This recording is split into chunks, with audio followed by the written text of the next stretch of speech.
Okay.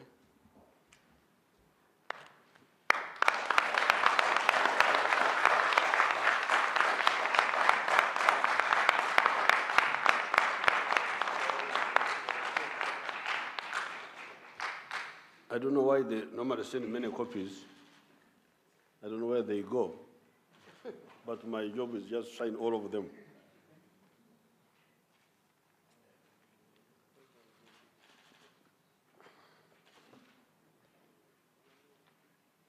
Now, the honorable ministers,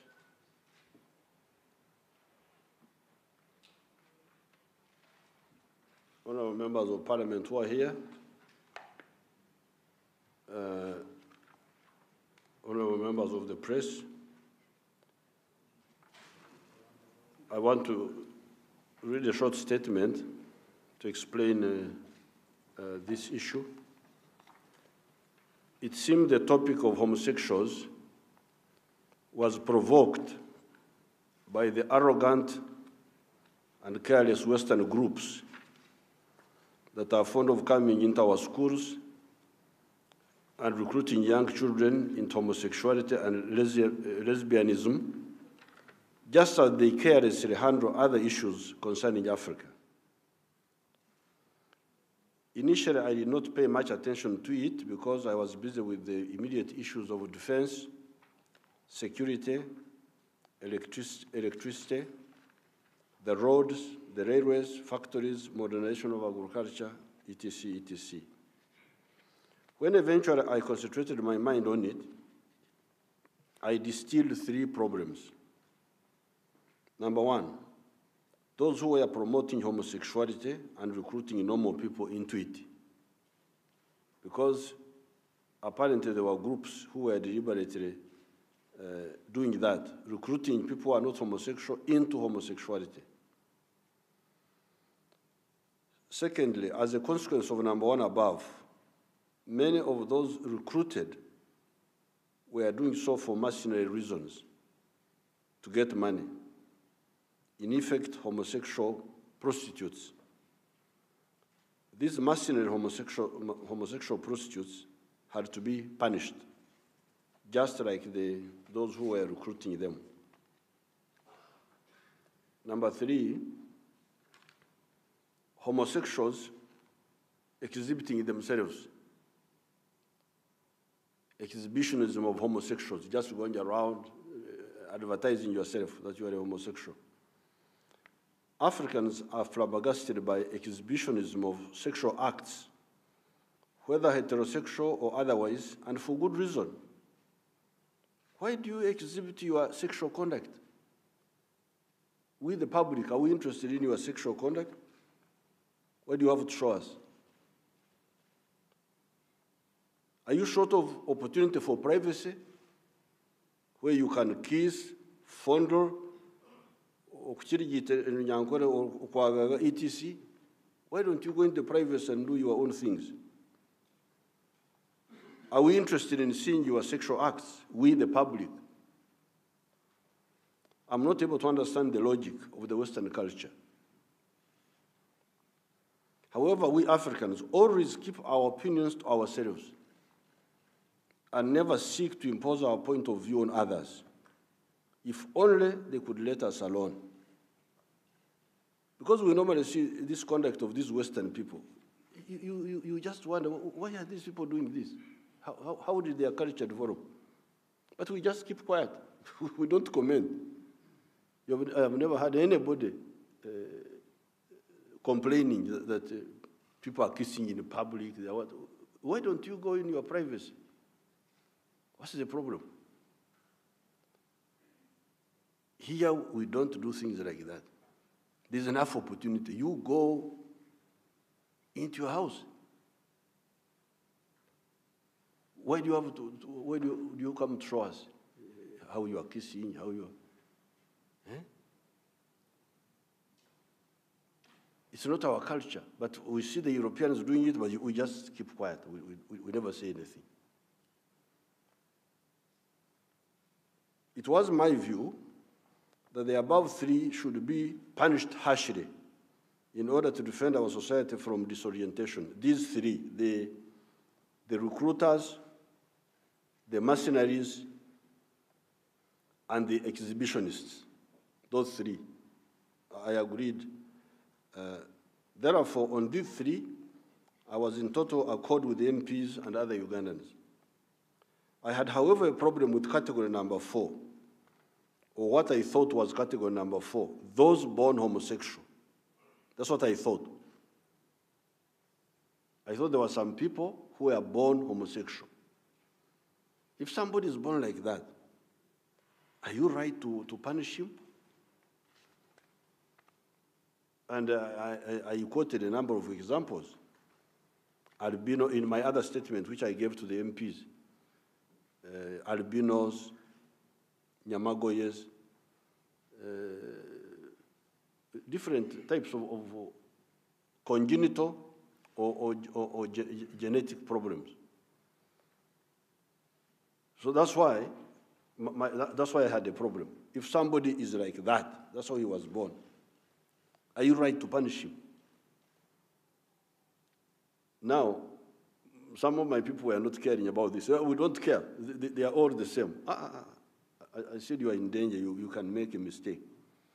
You can misuse your power. You have got power, yes, but you can misuse power. What if that's how? Because it's a very serious matter. Even now, I have not really fully understood it. That you can fail to be attracted to all these beautiful women here and elsewhere, and you are attracted by a man. That's a very serious matter.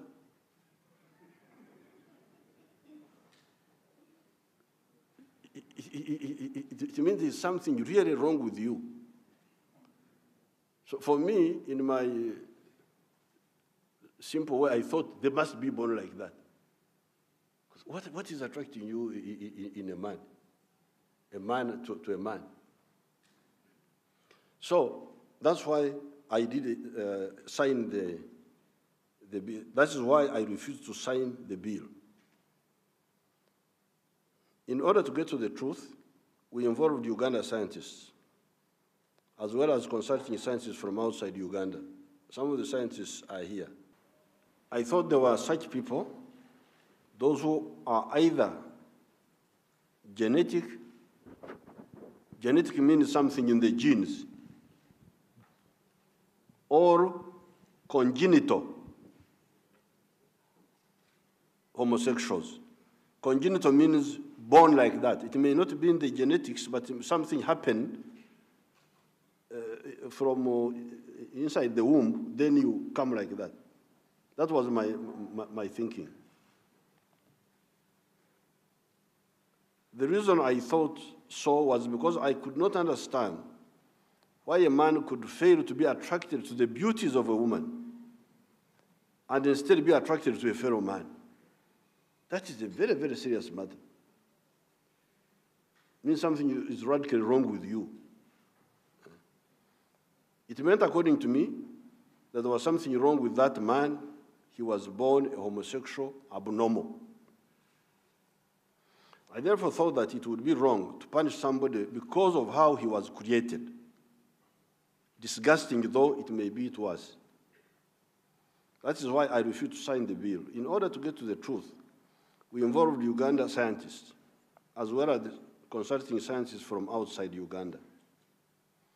My question to them was, are there people that are homosexual right from birth? After exhaustive studies, it has been found that homosexuality is in two categories.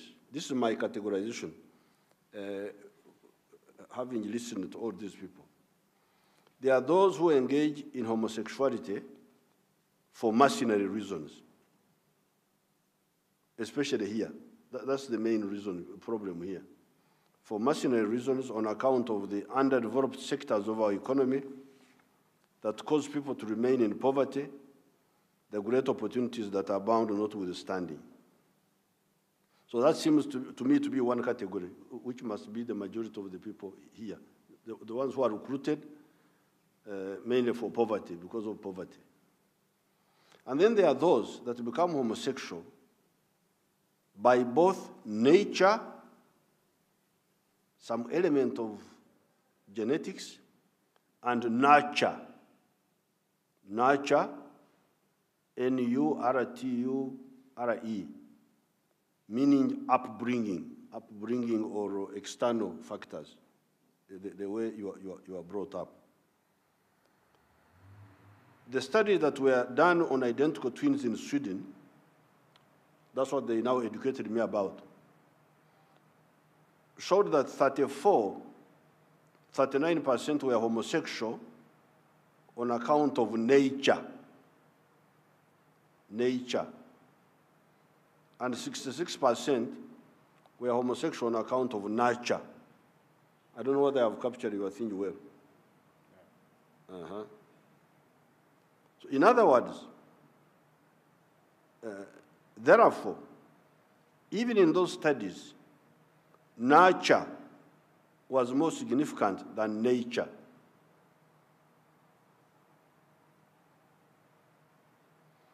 Can somebody be homosexual purely by nature without nurture? The answer is no. Am I right? That's why I call these people here. Can somebody be homosexual purely by nature? Their answer is no. Yes, genetically he may have some small things which are not in good order,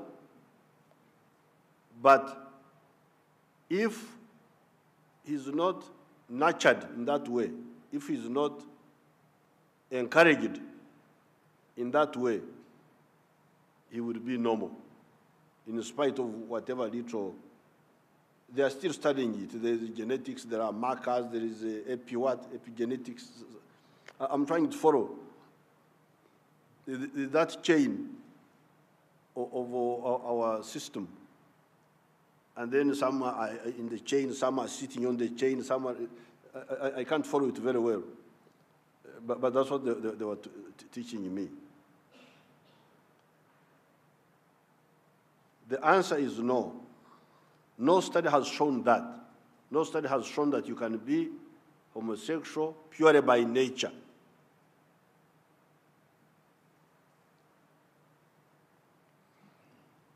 Since nature is the main cause of homosexuality, then society can do something about it to discourage the trends. That is why I have agreed to sign the bill.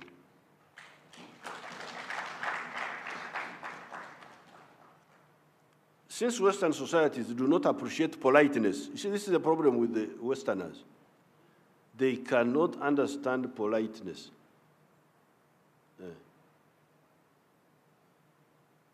They cannot understand that somebody is keeping quiet, but he's not happy with me. No. Until you tell him that you go and eat your mother's something. That's when you...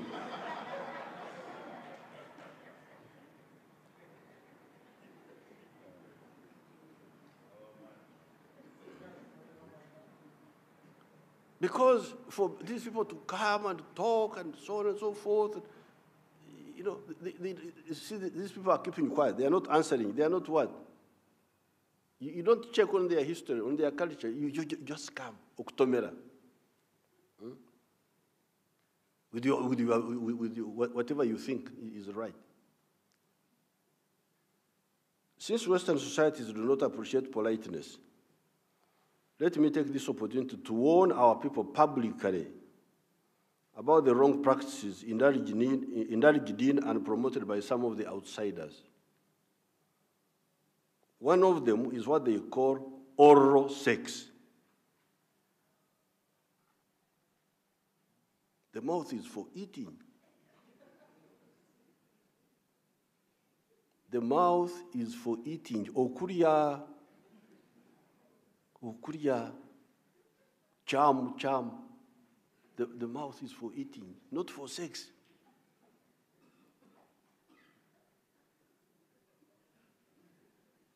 We know the address of sex. We know where sex is.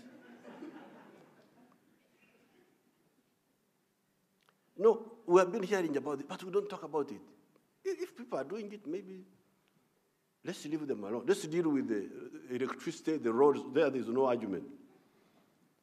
But since they insist and insist, so we'll have now to come out and say, please. Maybe this is also a good opportunity, because sometimes I don't want to divert our people in some of these social, cultural issues. But this is a good time. Now, this is not sex. This is eating. Mouth is for eating. It's not for sex. So I want to advise our children that please forget about this. What Uganda calls obugwenyufu. Bwe bakiyita? Obugwenyufu. Bwe bakiyita? Omunyankuru okufa omutuma. Okufa omutuma. That's what Omunyankuru says. The core, your core is gone. Afuire omutuma. Nekifa omutuma. That's what the Banyankuru would say.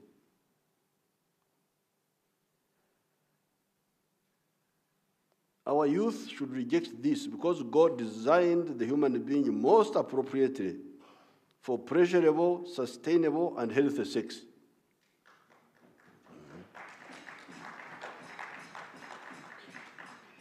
Some of the traditional styles are very pleasurable and healthy. The mouth is not engineered for that purpose, except kissing. Besides, it is very unhealthy.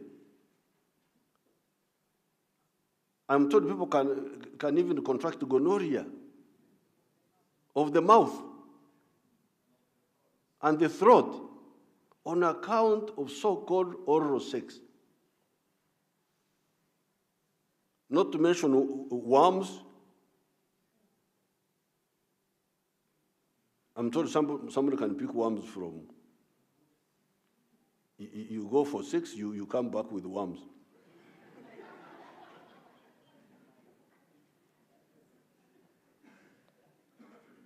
In your stomach. Because you went to a wrong address.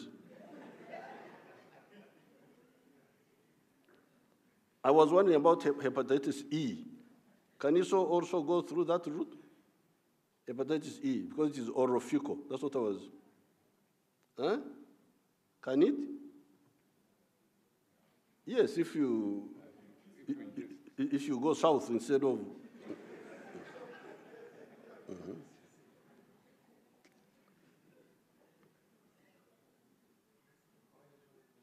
The Minister of Gender and Youth should decampaign this buyaism imported from outside and sensitize the youth about the healthy lifestyle that is abundant in our cultures. We reject the notion that somebody can be homosexual by choice. You know, that's what the Western people are saying, that sexual orientation is a matter of choice, that you can choose to love a man when you are a man. Imagine. So my original argument, because my original sympathy was these people were born like that, but we are now being told to say, no. Even the people I was talking to in the West, in the end they told me that there is no scientific basis for homosexuality, that it is all a matter of choice. Really? So when I was fighting a wrong war. Because for me, I thought they must be born like that. How can you leave something good and you go for something so bad? You must be having a problem. So now I'm told, no, you are wrong, that this is a choice. I have had very important people saying that this is a matter of choice. That it doesn't matter whom you choose to love.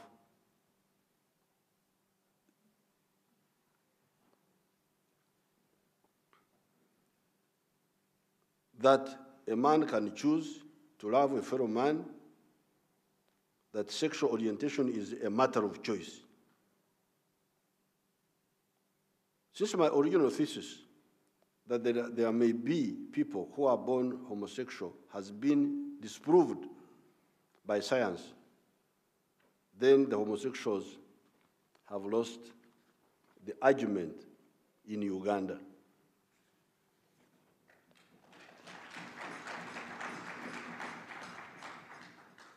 they should rehabilitate themselves, and society should assist them to do so. I thank you.